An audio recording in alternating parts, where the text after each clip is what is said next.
Divine की प्यारी soul, आप सभी को प्रणाम। परमात्मा की कृपा से आप सभी अच्छे होंगे। अभी तक आप लोगों ने पिछले वीडियोस में समझा कि पितृदोष क्या होता है, किसी के खून को, किसी के वंश को, किसी के दूध को गाली देने से क्या होता है और किसी की ब्लड लाइन को गाली देने से क्या होता है। तो आज हम समझेंगे जंक डीएनए क्या होता है। जब पिछले वीडियो में हमने समझा था कि डीएनए जंक हो जाता है जब हम किसी के खून को गाली देते हैं। तो जंक डीएनए क्या होता है हमें ये समझेंगे। आपको यहाँ पर ये 4 लाइंस दिख रही हैं जिसमें लिखा है फादर डीएनए, फादर्स डीएनए, यानी फादर्स जो हमारे पिता हैं उनका डीएनए और हमारे दादा दादी का डीएनए, हमारी मदर्स का डीएनए और हमारे नाना नानी का डीएनए, ये सब मिलकर के हमारे अंदर ट्रांसफर होता है। अब यहाँ पर आपको 2 पार्ट नजर आ रहे हैं जिसमें कार्मिक पैटर्न, कार्मिक साइकिल्स, रॉन्ग बिलीफ सिस्टम्स हैं और दूसरे नंबर पे एडिक्शन है। जंक डीएनए से 2 टाइप्स की प्रॉब्लम्स होती हैं, कार्मिक पैटर्न बनते हैं और एक एडिक्शन होते हैं। तो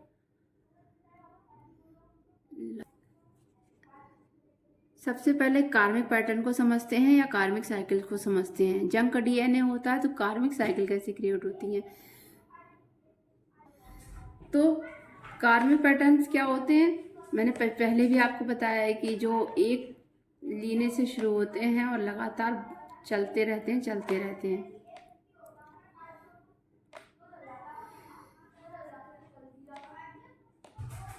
अब कार्मिक पैटर्न कैसे कैसे होते हैं आपको पता है। किसी किसी परिवार में, खानदान में क्या होता है, पुरुष प्रधानता होती है। पुरुष प्रधानता क्या होती है, जब वहाँ के पुरुषों की ही प्रधानता हो, वहाँ महिलाओं को कोई महत्व ना हो।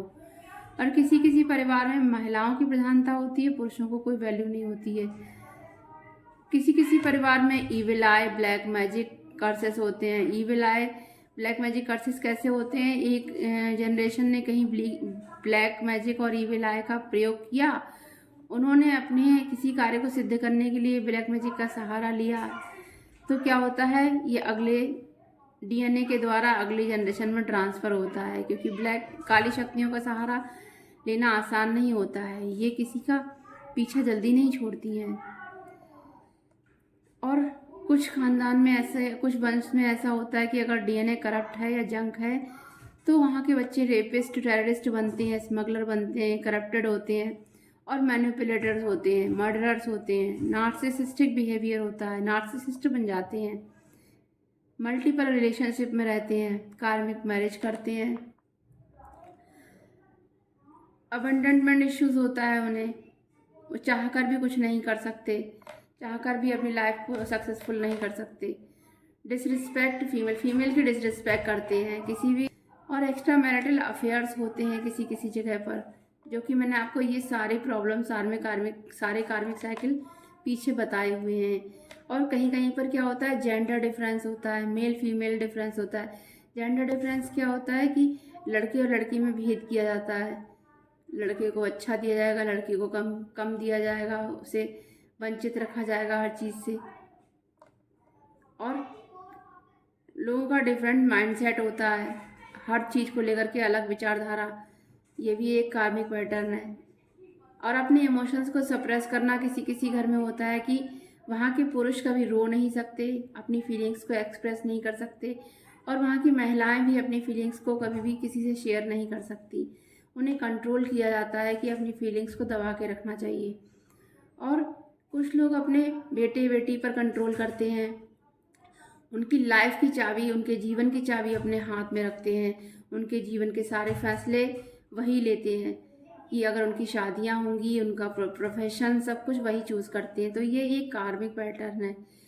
और कुछ जगह रिलीजन्स और कास्टिज्म माइंडसेट होता है कि हमारे धर्म में ये होता है। धर्म और कास्ट को लेकर के बहुत सारी विचारधाराएं हैं जो एक कार्मिक पैटर्न बनाती हैं, जबकि हमारा सिर्फ एक ही धर्म है, मानवता का धर्म। परमात्मा ने कोई भी धर्म नहीं बनाए थे, ये सारे धर्म 4th डायमेंशन में क्रिएट होकर के इंसानों ने धारण किए हैं।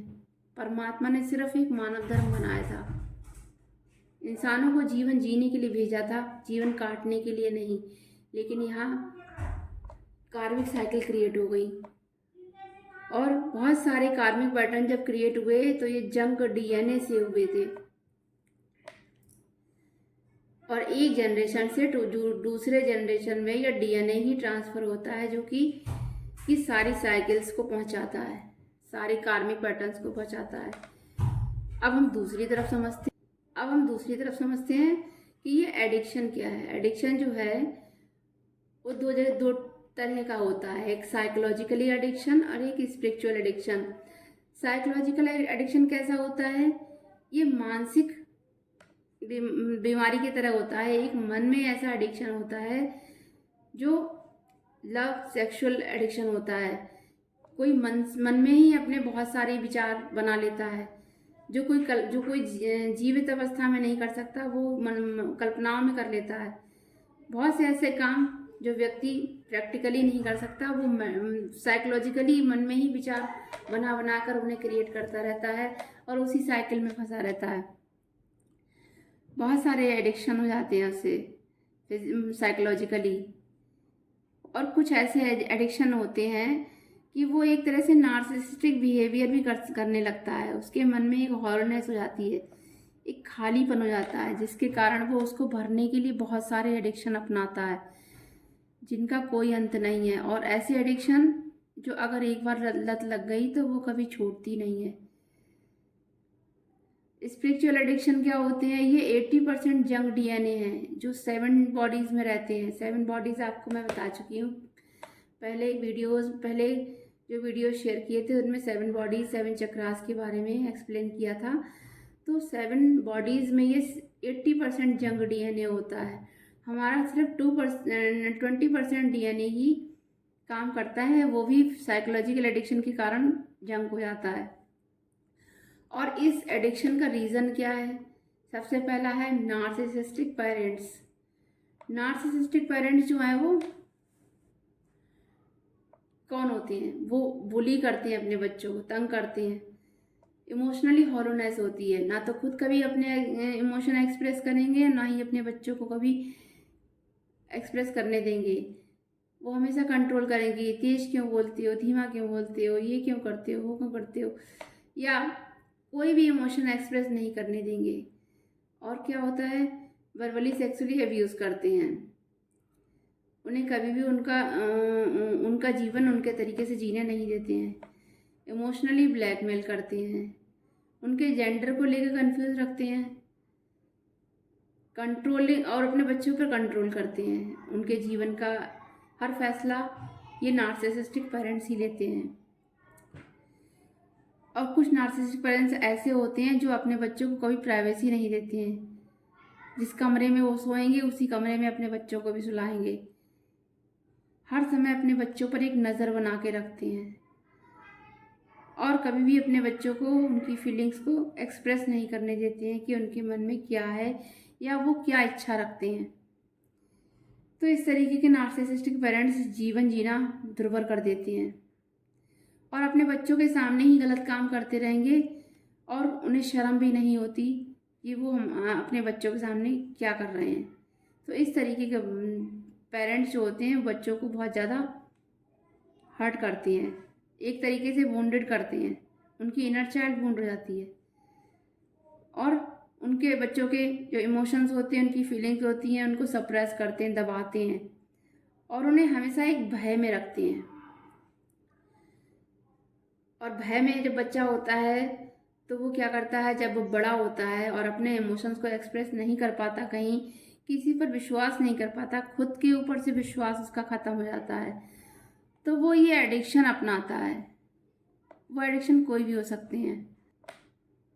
एडिक्शन बहुत सारे हो सकते हैं, अल्कोहल का, स्मोकिंग का, ड्रग्स का, मोबाइल का, बहुत सारे एडिक्शन जिनको कहना मुश्किल है। अब ये बच्चा कौन से एडिक्शन को अपनाता है ये उसकी कंडीशन पर डिपेंड करता है। अब दूसरा रीज़न क्या है? एंसेस्ट्रल डीएनए, जो कि मैंने आपको पीछे बताया था कि जब एंसेस्ट्रल डीएनए से ट्रांसफ़र होते हैं ये curses, wounds, past life trauma, ये जब डीएनए के द्वारा ट्रांसफ़र होते हैं और बच्चे की मैस्कुलिन फेमिनिन एनर्जी डिसबैलेंस होती है या इम्बैलेंस्ड होती है, तब ये डीएनए में जो ट्रांसफ़र कर्सेस ऑफ वुंड्स होते हैं ये इसको प्रभावित करते हैं, इस बच्चे को। इसकी इनर चाइल्ड वुंड्स होते हैं, इसको ट्रॉमास होते हैं, क्योंकि ये सबकॉन्शियस माइंड के द्वारा इस तक पहुँचे हैं ये ट्रॉमा। और इनर चाइल्ड वुंड्स कैसे बनते हैं? ये इनर चाइल्ड वुंड बच्चे को उसकी मदर के वूम से ही मिलते हैं।